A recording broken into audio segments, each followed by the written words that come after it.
Sveiki, čia Gintarė iš Tavo Sveikata LT ir šiandien noriu pakalbėti apie visą tiesą apie bulves. Nes vieni sako negerai, kiti sako nieko čia blogo, kiti sako gal ir negerai, bet tai ką man tada daryti. Tai būtent apie visus šitos dalykus ir pakalbėsiu ir pabaigoje pasiūlysiu alternatyvas, jeigu nenorite vartoti bulvių, jas galite irgi papasakosiu, kaip vartoti jas teisingiau. Bet jeigu norite atsisakyti bulvių iš savo raciono arba labai stipriai jį sumažinti, tai irgi pasiūlysiu alternatyvas, kuo galite jas pakeisti, kad vis tiek galėtumėte gaminti tą lietuvišką virtuvę.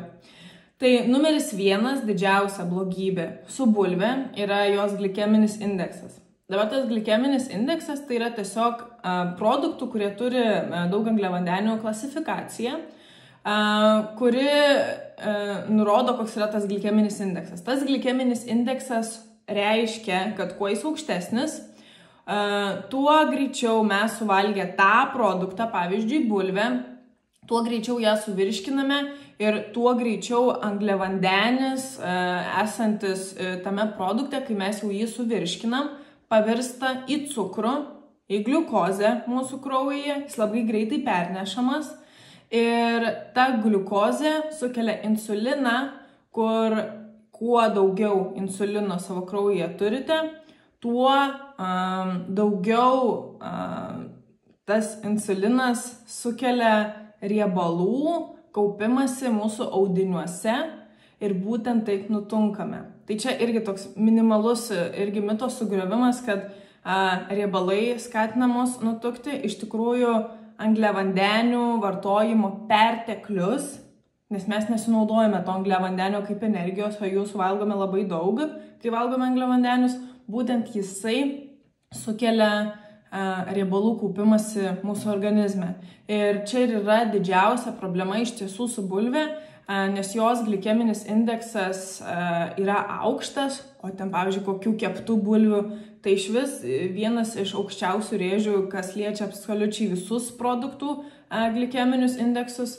Ir būtent dėl to pavalgę bulvinių patiekalų mes jaučiamės tokie, lyg norėtume eiti bent 5 minutėm prigulti.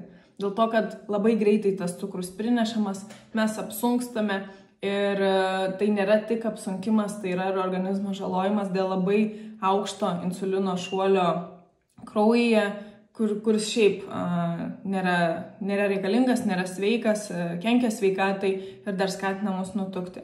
Tai bulvių problema yra ne tai, kad jinai yra kaloringa, tai kad jinai labai greitai sukelia tą insuliną. Tai čia vienas dalykas. Dabar kitas dalykas, kai bendrauju su klientais, kai bendrauju su šeima, ką labai pastebiu, kad sako,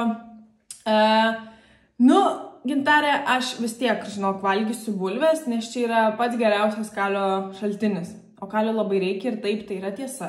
Mums, kai žmonėms labai reikia kalio ir kalis labai yra atsakingas už apskritai mūsų savijautą ir kitų elementų balansą organizme, ir kalio yra pakankamai sudėtinga iš tikrųjų gauti tokią normą, kokią turėtume gauti iš produktų. Reikia būti labai akyliem, kad gautume.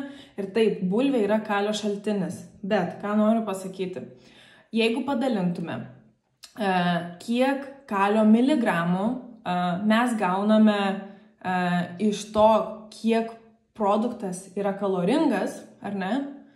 Nes pagal tai, kiek kaloringas, tiek ir dažnai suvalgome. Tai iš tikrųjų bulvė turėtų tik 6, ne tik, bet turėtų 6 mg kalio per 1 kaloriją. Ir dabar noriu jums nepapasakoti, tiesiog paprasčiausiai pristatyti kitus produktus, kitas daržoves, kurios turi žymiai daugiau kalio per kaloriją. Žymiai daugiau kalio per kaloriją lyginant su bulve. Tai viską, ką dabar sakysiu, viskas eis nuo vis didėjančią tvarką, ar ne? Paskutiniai produktai, jie turės daugiausia kalio per kaloriją. Tai yra baltagūžis kopūstas, džiovinti pomidorai, morkos, raudongūžis kopūstas, agurkas, briuselio kopūstas, brokoliai, iceberg salotros, smidrai, raudonosios paprikos, konservuotos žaliosios ankštinės pupelės, rauginti agurkai. Rauginti agurkai labai gerai, superinis probiotikas, kuo daugiau jų valgykit. Taip pat pievagrybiai, pomidorai, romaninė salota, ridikėliai, cukinija, kalafioras, rukula, burokėlių lapai, špinatai ir salierai. Iš tikrųjų, paskutiniai 2 špinatai ir salierai turi netgi 43 mg kalio per kaloriją, kai tuo tarpu bulvė turi tik 6. Tai čia aš labai tikiuosi, kad jūsų mintyse sugriovau mitą apie bulvę, kaip apie geriausią kalio šaltinį, nes ką tik išvardinau turbūt kokį 15 produktų, kurie yra žymiai geresnis kalio šaltinis. Taip, dabar kitas dalykas, dar ką noriu pakalbėti, tai yra batatai arba saldžiosios bulvės. Labai dažnai matau, kad tie, kurie domisi sveikesnė mityba, nori sveikiau valgyti, bet nėra pasiryžę atsisakyti bulvių, o gal nebūtinai reikia atsisakyti, apie tai tuoj pat pakalbėsiu irgi, bet labai dažnai matau, kad jie pakeičia tiesiog bulves į batatus. Ir ką noriu pasakyti, kad batatai, lyginant su bulvėm, nėra tiek jau ten ir geresni. Dabar į detalės truputėlį nueisiu. Tai kalorijų perspektyva, angliavandenių kiekių, skaidulų kiekių, bulvė, batatas, be proto panašu. Ten po 1 miligramą gal kažkas skiriasi po 1 kelias kalorijas. Be proto panašu, sakyčiau, identiški produktai. Kas liečia mineralų kiekį, tai irgi labai panašus kiekiai, o bulvė iš tikrųjų turi netgi beveik 100 miligramų kalio daugiau, lyginant su saldžia bulvė. Tai bulvė šiuo atveju netgi laimi. Kas liečia vitaminavimą, tai iš tikrųjų vitamino C abu produktai turi panašiai, bet čia šiuo atveju truputėlį laimi batatai, nes jie turi labai daug provitamino A, kurio paprasta bulvė beveik neturi. Tai čia tokie skirtumai iš tos maistinės vertės, kaloringumo, dar kažką, viskas labai yra panašu. Vienas turi daugiau vitamino A, kitas turi daugiau kalio, abu reikalingi. Bet kai žiūrime į glikeminį indeksą, tai paprasta bulvė, jinai turi tą žymiai aukštesnį glikeminį indeksą, kur batatai jau yra vidutinėme lygyje. Tai net jeigu jų visi duomenys yra labai panašus, batatai yra batatos esantis cukrus mūsų organizme, šiek tiek lėčiau skaidosi, bet irgi tas lygis yra vidutinis. Tai nereikėtų apsidžiaugti taip, kad gerai, dabar nebevalgysiu bulvių, bet dabar valgysiu batatus, ko ne kasdien. Tai irgi nerekomenduotina, nes irgi turi pakankamai vidutinį į aukštumo pusę glikeminį indeksą.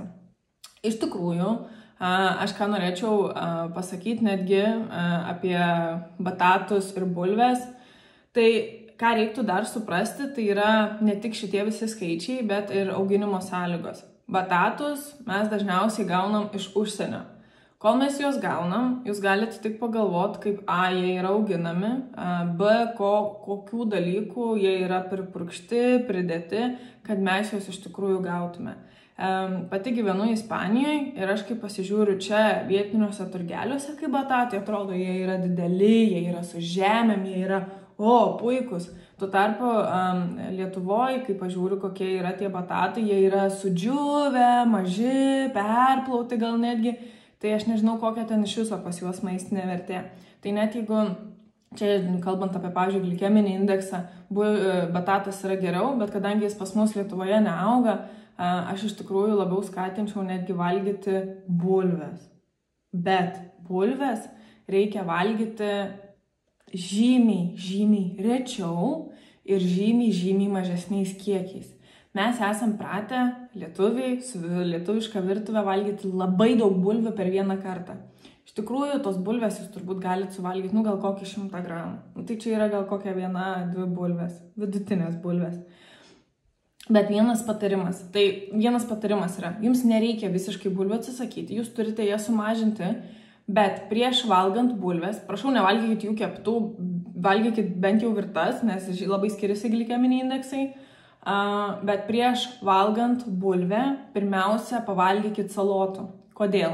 Todėl, kad kai suvalgysit salotas, jūs gausit skaidulų, kurios apsaugos jūsų organizme, visą organizmą, taip galim įsivaizduoti, atsiras tam tikros skaidulų sienelės, kurios, kai jau tada valgysit bulvę, visas tas cukraus kiekis nebeišsiskirs taip greitai.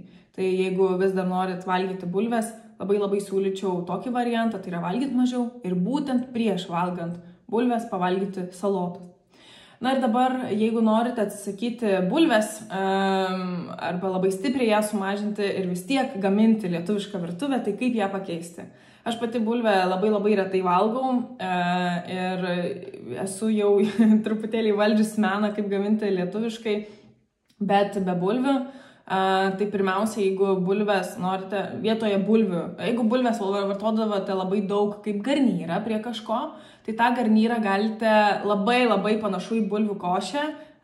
Yra trintas virtas kalafioras, sumaišytas su truputėliu druskos ir su truputėliu sūrio. Tėtis, kai padariau, žinokit, nelabai suprato, kad ten yra netgi ne bulvė. Tai čia labai panašus variantas. Kiti garnyrų variantai, ką gali daryti, gali trinti moliūgą arba paprasčiausiai išsivirti, tarkim, virtų brokolio žietų. Tai turėsit garnyrą. Dabar kitas dalykas, jeigu verdat sriubas ir naudojat bulves, tai labai skatinu vietoje jų dėti paprasčiausiai pupeles, amindžinius, jeigu nesilaikot keto, jeigu nesilaikot mažos angliavandenių mitybos principo. Tai pakeiskit pupelėm avinžiniais, jeigu ne kažkokiam tai daržovėm. Dabar jeigu kepat blynus, kepkit blynus iš cukinijų. Galite ir iš kalafioro, bet aš asmeniškai be proto mėgstu iš cukinijų, tai tiesiog paprasčiausiai sumalat su kombainu, sutarkuojat cukinijas ir nuspaudžiat. Jeigu nenuspausit, nieko nepavyks, bet nuspaudžiat ir tada dedat, aš asmeniškai dedu gyslotį kiaušinį ir kepu. Kartais, jeigu noriu, įdedu kokio nors ten mozzarella sūrio, kad kažkiek įdomiau būtų, bet realiai gyslotis jisai sutraukia tą cukiniją ir kiaušinis ir kepu. Nededu jokių miltų, jokių nieko. Jeigu esat vartojantis miltus ar kažką panašaus į miltus, tai ar ten migdolų, riešutų miltai ar kažkas tokio, tai gali dėti šaukštą, bet man puikiausiai pavyksta su gyslošiu. Tai čia, žinokit, tikrai man labai panašu kaip bulviniai blynai. Ir lygiai taip pat yra su kugeliu. Naudokit kugeliu į cukiniją ir pamaišykit su sūriu. Tai bus, skonio perspektyva, aišku, nebus idealu, bet bus panašu.